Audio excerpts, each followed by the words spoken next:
I know, Spencer. I know that you want to run away because Thanksgiving is not a good day for the birds.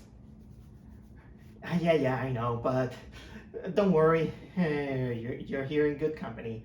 I won't let anything bad happen to you.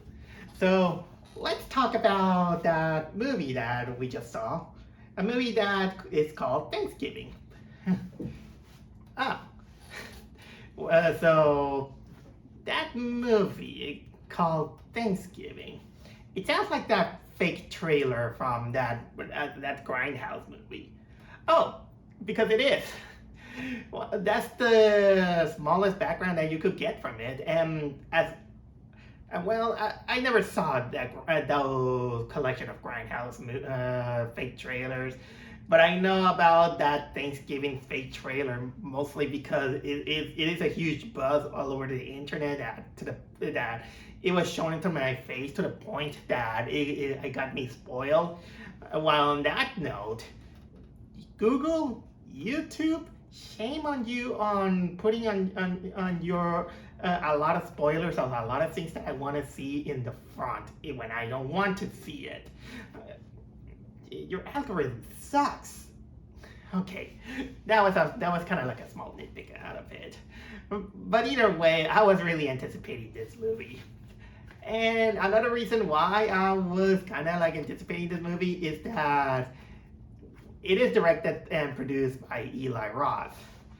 It's not that I'm a fan of this guy, it's just that I find him fascinating. It's one of those fascinating horror directors that even if a lot of his movies are not well written, they're just pure schlock, pure dumb people getting killed.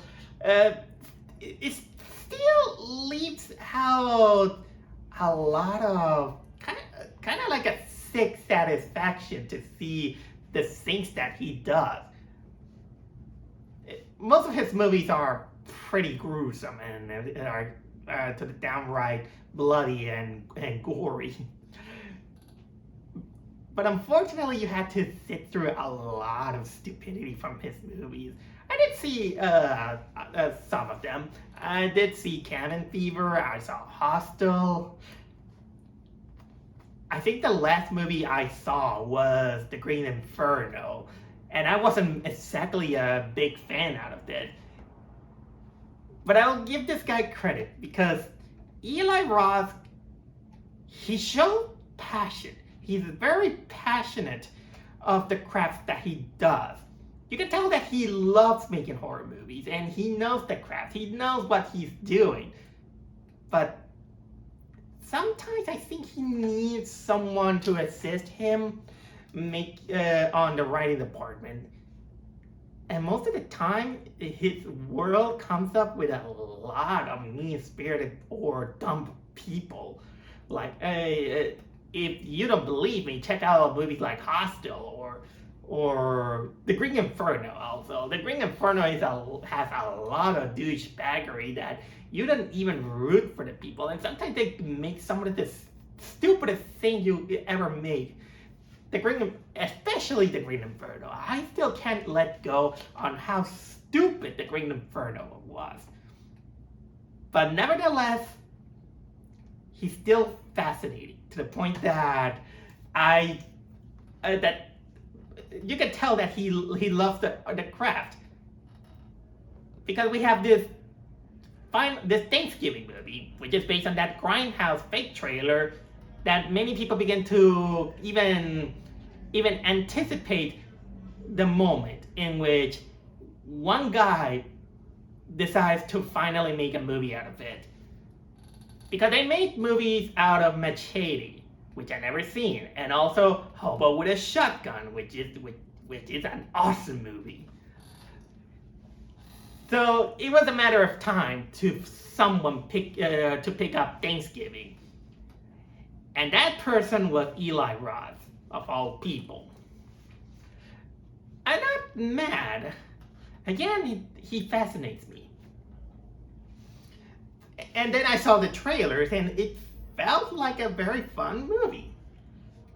So I began to anticipate the day that this movie was gonna come out, and I needed a big break because after watching two shit movies on 2 weeks, which I'm talking about Five Nights at Freddy's and the Marvels.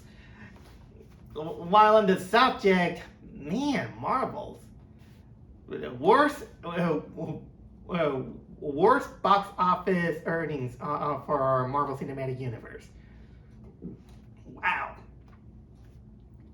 But anyway, I did decide to watch Thanksgiving, but there was another obstacle. Is that the movie came out with two more movies that I was actually interested, which are The Hunger Games, was Ballad of the Ballad was the what was it? The Ballad of Songbird and Snake. I don't know, but basically it's the prequel of the Hunger Games. And what was the other one? Oh yeah, Trolls, the band and all that. But of course, because I'm a little bit cheap, I had to make a decision. I had to pick the one that interests me the most. I mean, I'm a human. Sometimes I just go with the one that grabs my interest the best, but when I have to choose. So the one that grabbed my interest is none other than Thanksgiving. It's not that I hate both Hunger Games or Trolls, but I was never a big fan of the Hunger Games. It has an interesting premise, but I think that it's a little bit vanilla compared to other Death Game movies that I've seen. If you want to see something better than the Hunger Games, watch Battle Royale. That one is bloody and I would say mean-spirited, but that made the movie even more shocking. And as for Trolls, I did watch the first two, and basically I found that the third movie is gonna be basically the same, but with a boy band. Again, I don't hate it. It's just that I think I didn't think that that it catch my attention for me, and I'm the guy who actually loves animation. Also, I don't smoke weed and I don't do drugs, which I jokingly say that the best way to watch a troll movie is having your weed and your drugs and go, look at the pretty colors.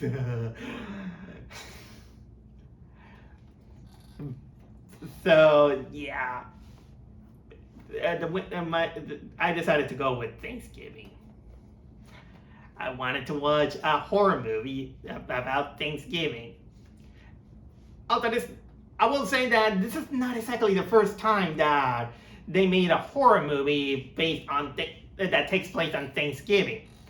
They tried some others. The one that comes to my head is like Thanksgiving, which is a silly movie that is low budget and really corny to the point that it's cringe. I only know it because I saw that Bayless a review and I haven't seen the movie, but wow. But making a movie that takes place on Thanksgiving is gonna be quite a challenge, especially with that, because when you have a movie that is only called Thanksgiving, you have to dedicate to the craft and dedicate to that and the dedication, I mean that it has to commit to make the movie not just feel like a horror movie, but also feel like it is a holiday movie. And now that I watch it, the result is that if you like a slasher films, you're gonna enjoy this film. And guess what? I did. I truthfully really enjoy this film. I can easily say that Thanksgiving is probably one of Eli Roth's best projects. I mean, there are some rough patches here and there in which it's not exactly a perfect movie, but comparing to Hostel and The Green Inferno, this is actually one of his best. Is well crafted. It it does take advantage of the holidays, and it does give its respect to the Grindhouse fake trailer.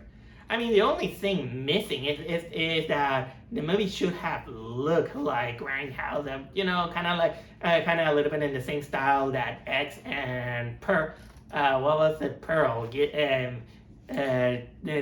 last year. But that was a Ty West movie that wanted to make fun of the Technicolor Grindhouse movies.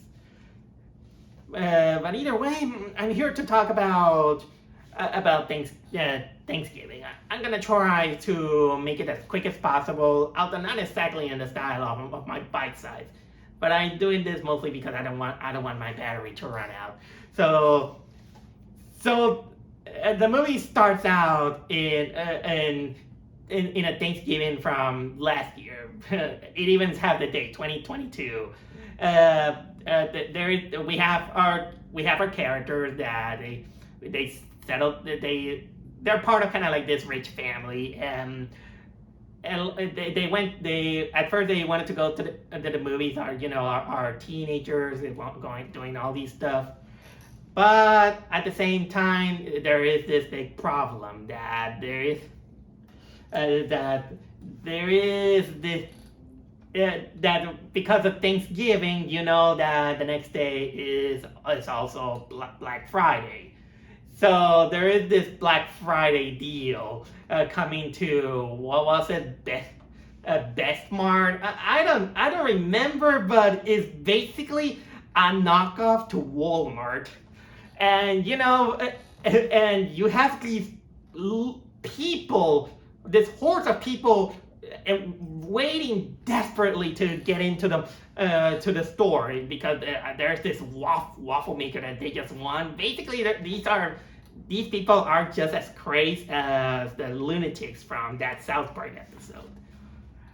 And then our main characters, since they are kind of like VIPs, they enter into the store first, and they taunt the people inside, in which these make these people very furious, and so they took matters into their own hand, and they forcefully enter the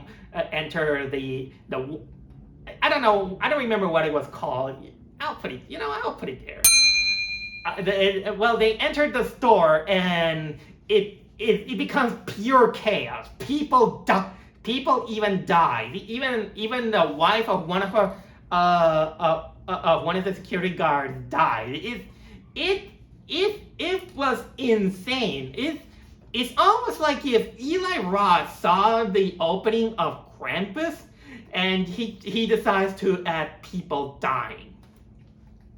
And they die horribly. Even one of our protagonists, he gets his hand injured, and then of course in the exposition say that because of that he stops being a baseball pitcher.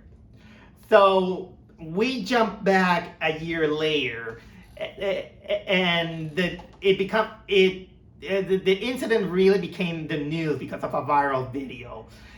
People are shocked. There are protesters that they don't want the shop to be reopened because they want to pay respect to the people that died, and because it was pure chaos. It was pure chaos because of Black Friday and all that stuff.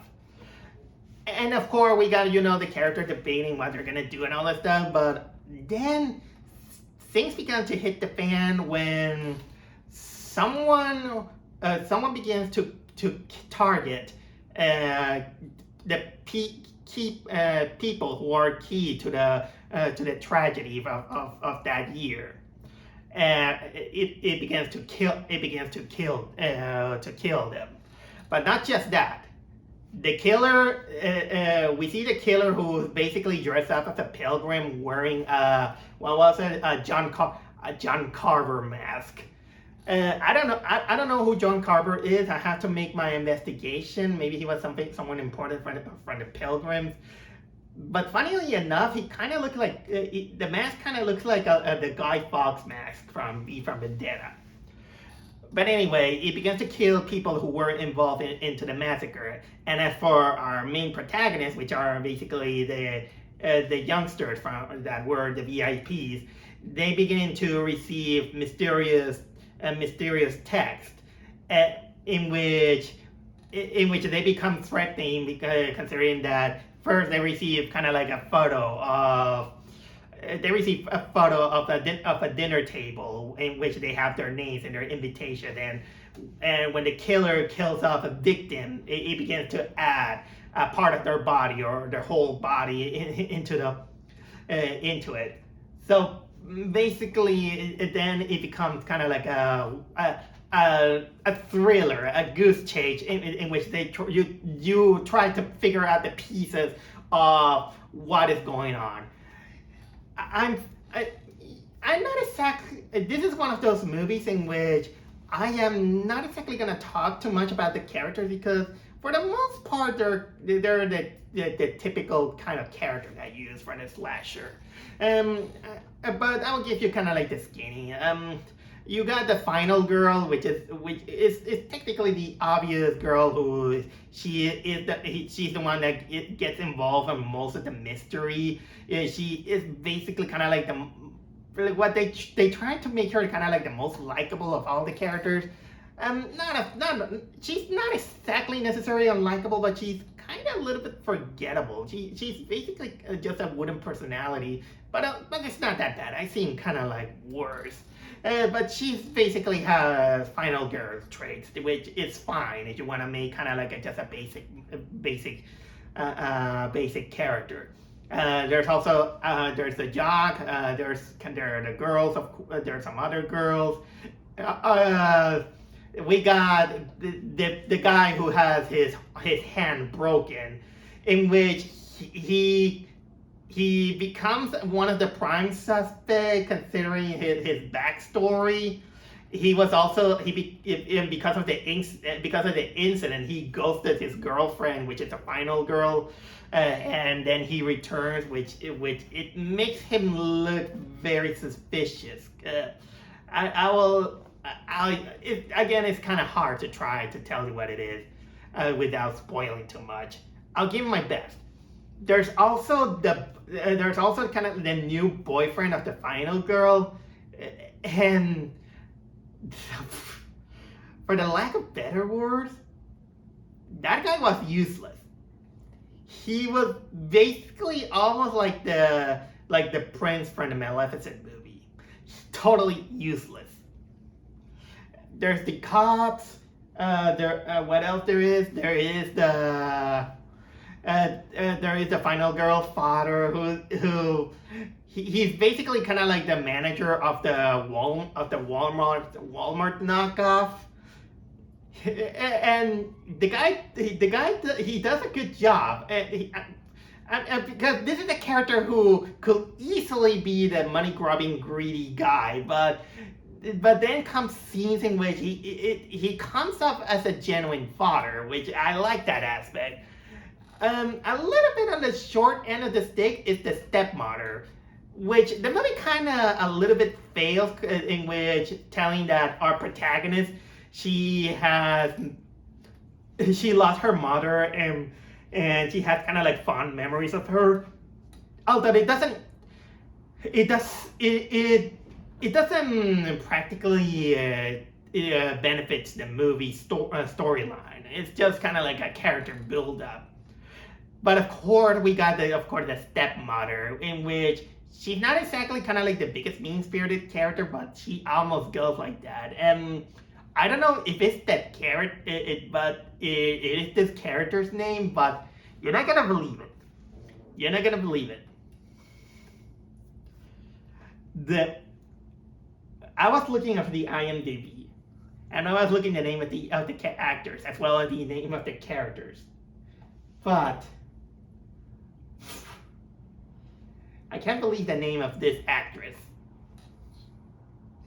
I'm not trying to make fun of it, but I can't believe there is an actress named Karen Cliche.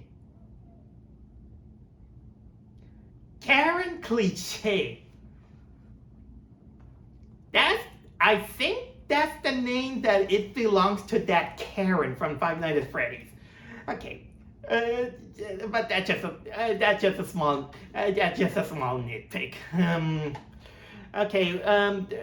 I, I did mention that this movie tries to not have too many unlikable characters. Although it also comes up that this movie is full of those characters that have their mean-spirited strike. Mostly kind of like the people who are directly responsible for the massacre, in which this kind of doesn't. This kind of, how can I say, kind of diminish the sympathy that we have to the victims, because honestly, when you consider the things that they did, they kind of deserve it. Like the first victim, she's kind of like the cause of that wife that gets killed. And there is this jock who basically is the one that kickstarts them, the Black Friday rush. And they do come up as assholes, and once they get their comeuppance, you technically doesn't feel bad for them. Although you only feel a little bit bad for the other kids who kind of like taunt the other people, and making things worse. Although, yeah, they didn't do the right thing, but they don't come sometimes unlikable. Except maybe one of the jocks who you could tell that he even pushes another guy to do his homework. But the other ones, yeah. And that's pretty much what is gonna happen. And of course, I gotta talk about the killer. And I do like the design of the killer. If this movie becomes kind of popular, this guy could easily become a holiday horror villain icon.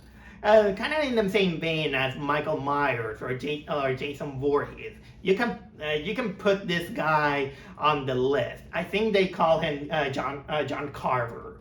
John Carver, and like I said, it's basically someone dressed up like a pilgrim wearing a mask of the John Carver guy, which, like I said, it kind of looked like the Guy Fawkes mask from V from Vendetta.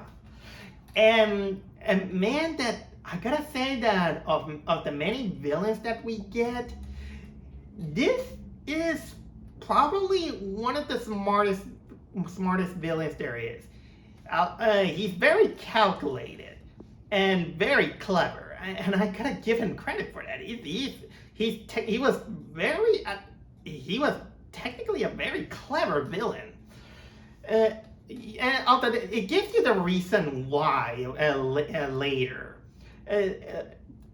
Later why, but if I say much, it's gonna spoil. I mean, who is and who isn't. But I'll leave it by that. Oh, I forgot another character that also comes a little bit that is kind of important, which I think that is this bearded guy who I think he's a little bit of a redneck, or I don't know what he is. He doesn't sound redneckish, but the point is that this guy, he just stops by the school because he tries to sell weapons to everyone. So he's basically the Eli Roth version of Q from James Bond. He just goes there just selling weapons because he's trigger happy. He has his own parties and all that. He's just the guy that gives the chestnut gun. And that's all I have to say about the character, because if I go more, I might spoil stuff, and I don't want that. Then there's not much about to talk about. The cinematography, it is well done. Yeah, there are some things that I do have to tell about the kill.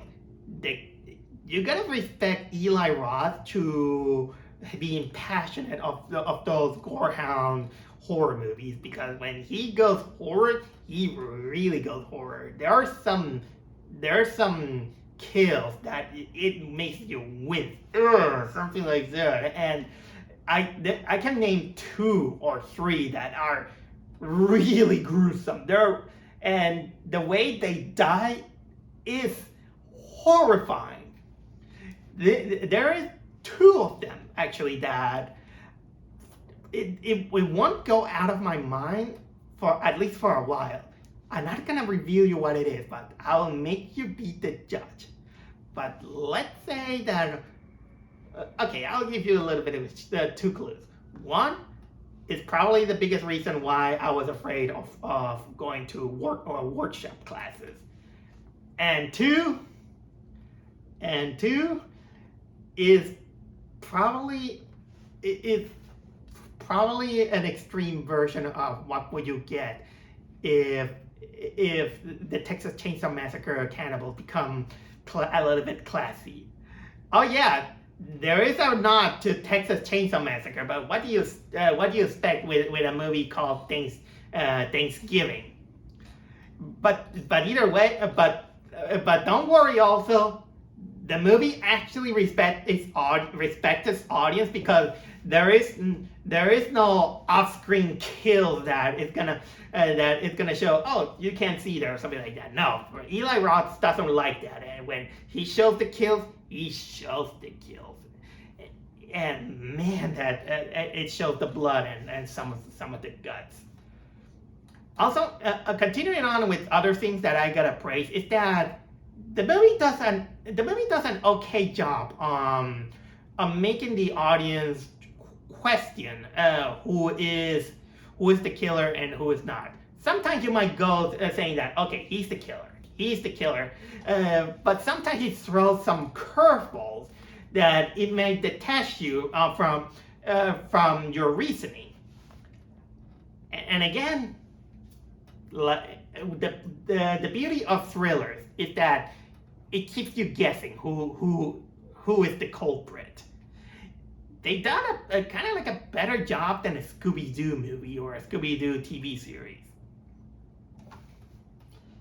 But yeah, sometimes this comes up as a predictable pacing. That's what it does. It comes up a little bit predictable, but this is mostly this is the niches when you have experience. When you watch a lot of horror movies, you kind of begin to get familiar with the steps, so it doesn't surprise you. But for newcomers, it's gonna be welcoming. So I'm not exactly this kind of nitpicky guy. And speaking of pacing, the movie is at least in my eyes, it was like 2 hours long. 2 hours long. There are some moments in which it kind of a little bit drags on, but luckily it doesn't make you feel like that. You just feel if you are into the movie, you feel really entertained.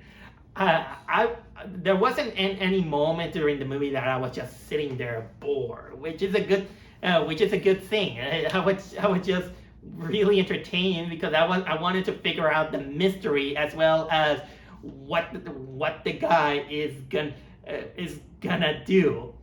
Which is funny because considering that the villain is basically making justice with his own hands after the incidents of of that horrible Black Friday, you kind of have root for the villain, which is weird. I know that I sound like a horrible human being that kind of rooting for someone to murder, but honestly, he's just making things. He's just kind of like a vigilante guy. Some of the characters technically didn't deserve it, but during some of the some of the kills are uh, they're gruesome. I'm not gonna stretch too much into that. I'm just a little bit losing a little bit of my mind trying to figure out a lot of the movie without spoiling it. And you know what? I think that I should stop a little bit, and, but I will say some negatives that I have because I don't like to overhype this movie. Uh, like I said, another one negative aspect is that the movie feels a little bit mean spirited, but sometimes you get to get used to it because basically that's the world of Eli Roth. Um, Although I'm glad that the douchebaggery is toned down compared to other movies like The Green Inferno or Hostel or Cabin Fever. Uh, so it makes the movie a little bit more tolerable to watch.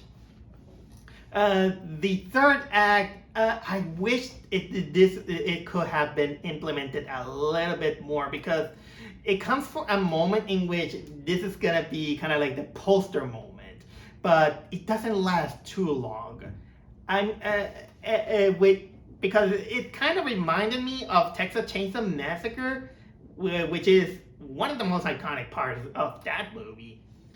But I know that probably it didn't overstay that moment for too long because it doesn't want it to overshadow the Texas Chainsaw Massacre.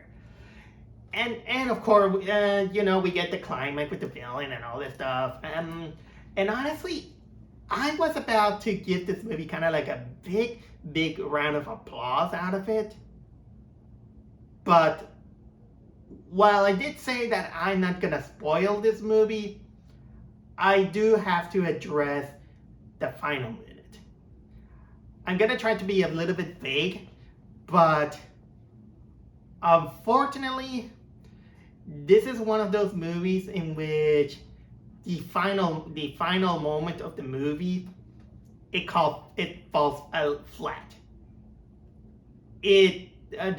Let's say that it wanted to give out kind of like a final jump scare, but the payoff is lame. It was so lame. We get this final jump scare. And then something happens that it has been overdone to death into some horror movies, in which many will consider it one of some of the weakest aspects of movie making.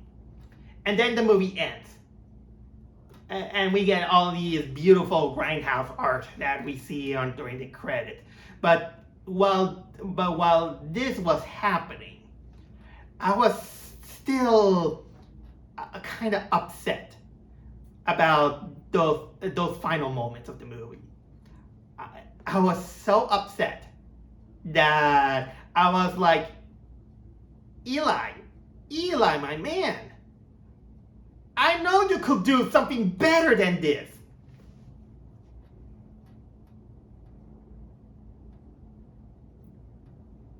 He could do something better than those last minutes of lameness. That almost destroys kind of like the whole movie. A movie that I was thoroughly enjoying it.